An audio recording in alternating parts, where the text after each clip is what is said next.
Parce que Dieu m'a révélé que la masturbation est un péché qui sévit dans l'Église et pas seulement parmi les païens, parce que l'émission c'est dans sa présence. C'est-à-dire les gens qui veulent vivre dans la présence de Dieu vivent dans la masturbation.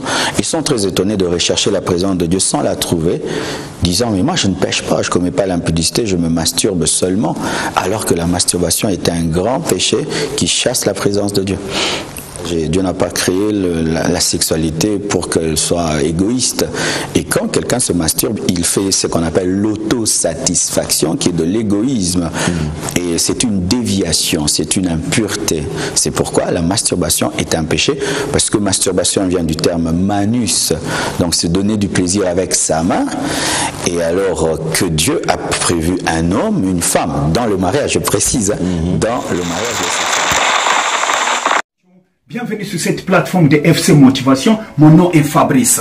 Une plateforme où tu as de l'information, tu as de l'inspiration, tu as de la compréhension et tu as de la sagesse. Où les aveugles voient, les sourds entendent, les muets parlent, les captifs sont libérés et les ignorants trouvent la connaissance. Alors, aujourd'hui, abonnez-vous à cette chaîne, abonnez-vous, commentez, aimez et dans cette plateforme de FC Motivation. Mon nom est Fabrice.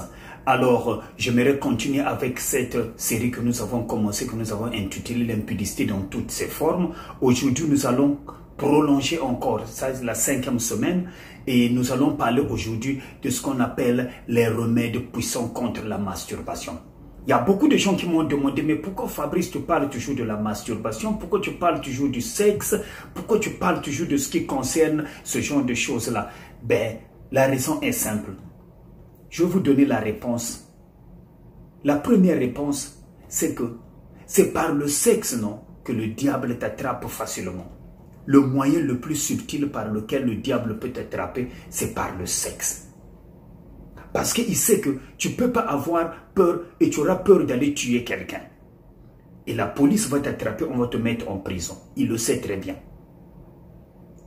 Il sait aussi que si tu violes par exemple une personne, on va te mettre en prison. Mais quand tu te masturbes, ou bien tu es devenu un homosexuel, on ne te mettra pas en prison. À moins que tu fasses quelque chose que la loi des humains a interdit. Donc, le diable essaie de te faire oublier les lois de Dieu. Concernant le sexe, je parle beaucoup du sexe. C'est parce que j'ai été moi-même victime de l'impudicité pendant longtemps. L'impudicité m'a beaucoup conduit.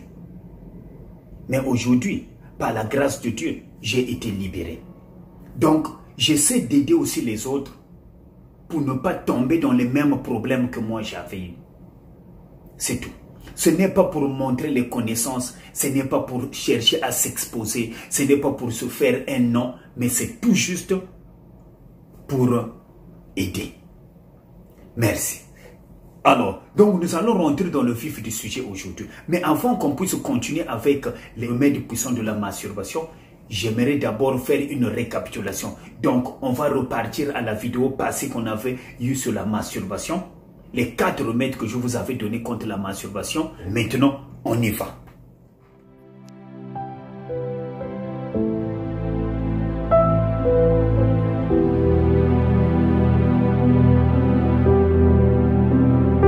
Détecter ce qui te pousse à la masturbation, briser la routine, développer la communication.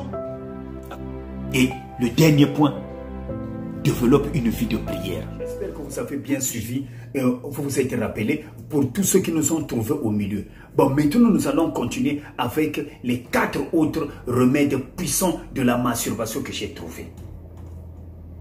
Premier remède. Évite de rester seul pendant longtemps sans rien faire. Tu peux rester dans ta chambre, tu commences à t'ennuyer. Tu restes au salon, tu n'as rien à faire. Tu commences à t'ennuyer. Ne reste pas longtemps, toi seul, sans que tu ne fasses quelque chose. À moins que tu es en train de dormir. Si tu es en train de dormir, c'est bien. Mais si tu ne dors pas, évite de rester seul. Parce que la Bible dit que le diable rôde autour, il cherche qui dévorer. Il rôde autour, il cherche qui dévore. Et dès qu'il te trouve, dès qu'il trouve une place, dès qu'il trouve une fissure, dès qu'il trouve une fenêtre, dès qu'il trouve une porte là où il va rentrer, il rentre automatiquement. Et ta condition actuelle va devenir pire que ce qu'elle était avant. Donc évite de rester seul. Parce que la masturbation est une habitude. Il y a un adage qui dit que l'habitude est une seconde nature. C'est une habitude que tu as développée.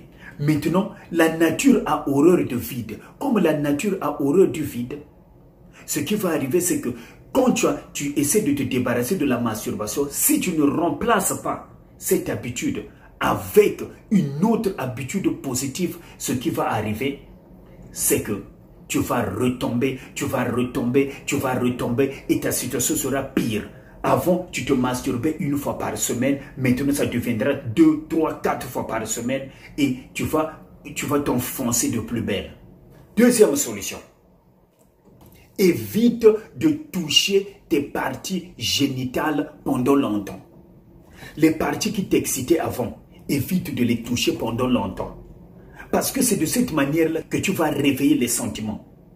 Vous savez que le sexe, ça commence toujours par les attouchements. Quand tu touches une place pendant longtemps, tu la touches pendant longtemps, les intentions vont venir. Donc arrête de toucher tes parties érogènes ou tes parties génitales pendant longtemps, même quand tu es à la douche. Quand tu sais que c'est cette partie, par exemple, qui t'excite, qui te pousse à la masturbation, arrête de la toucher pendant longtemps. Troisième solution. Si tu as reçu le Seigneur Jésus-Christ en tant que Seigneur et Sauveur, tu peux invoquer le sang de Jésus. La Bible dit que le sang de Jésus crie plus fort que le sang d'Abel. Et c'est par le sang de Jésus que nous avons été rachetés. Par ces meurtrissures, nous avons été guéris. La masturbation était un péché, est une maladie, est un péché et une maladie. Quand tu invoques le sang de Jésus, tu rappelles au diable qu'il a perdu. Parce qu'il a essayé de t'injecter cette maladie-là. Mais il a échoué par le sang de Jésus. Invoque le sang de Jésus sur tes parties génitales. Il y a une sœur qui avait témoigné. Elle pratiquait la masturbation pendant plus d'une vingtaine d'années. Et à un moment, elle ne pouvait plus se débarrasser. Parce que la masturbation, ça t'amène à la dépendance. On en a déjà parlé. Donc la sœur elle était dépendante. Elle pleurait, elle priait. Mais un jour, l'Esprit Saint a inspiré que non, dès que tu as envie de te masturber, invoque le sang de Jésus sur tes organes génitaux. Imagine que le sang de Jésus tombe sur tes organes génitaux, que le sang de Jésus tombe sur les parties génitales, sur les parties érogènes, sur les parties qui t'excitent. Tu imagines le sang de Jésus tomber et tu cries. Et je t'assure que mon frère et ma soeur, tu vas te débarrasser de cette habitude. Quatrième remède puissant contre la masturbation, c'est que si jamais tu arrives à tomber, parle-en à une personne. Pour quelle raison? Parce que le diable ne veut pas que tu puisses en parler. Voilà pourquoi il te met dans le secret. Voilà pourquoi il t'isole. Il va chercher à t'isoler pour que tu restes seul. Et que tu puisses rester avec ces secrets-là. Non, va en parler à une personne. Va faire état de ton problème. Va faire état du fait que tu es tombé à un ami, à une personne de confiance. Pas une personne qui va te trahir, qui va trahir ta confiance, mais une personne que tu vois que cette personne-là peut facilement m'aider. Parle-en. Parce que quand tu gardes les secrets, tu vas développer ce qu'on appelle un esprit de culpabilité. J'en avais déjà parlé dans les conséquences néfastes de la masturbation. Or, le diable attend l'esprit de culpabilité. Dès que tu as l'esprit de culpabilité, tu te sens coupable. Il va aller te réclamer. Voilà pourquoi la Bible dit, voyez le diable, Satan, le dragon qui nous accusait devant notre Père jour et nuit. Mais tant que tu en parles à une personne, tu es en train de l'exposer à l'extérieur. Et il ne va plus faire ce sujet. Et au fur et à mesure que tu vas t'exposer ailleurs, au fur et à mesure que tu vas en parler à un frère, à une soeur, à une personne de confiance, au fur et à mesure, tu seras libéré de cette habitude de masturbation.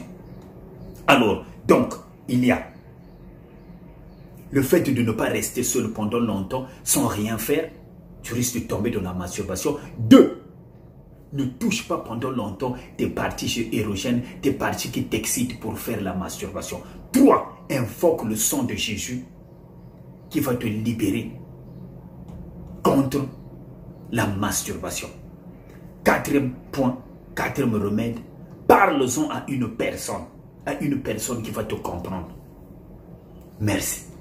Remember, God is always good. Et si tu le reconnais, tu auras des résultats qui vont te coller partout. Mon nom est Fabrice Gildache. La prochaine fois, nous allons répondre aux questions qu'on m'a posées. Il y a des gens qui m'ont posé les questions, mais est-ce que c'est un péché quand le marié se masturbe? Ce qu'on va parler la semaine prochaine. Bon, je vous souhaite une bonne journée. À bientôt.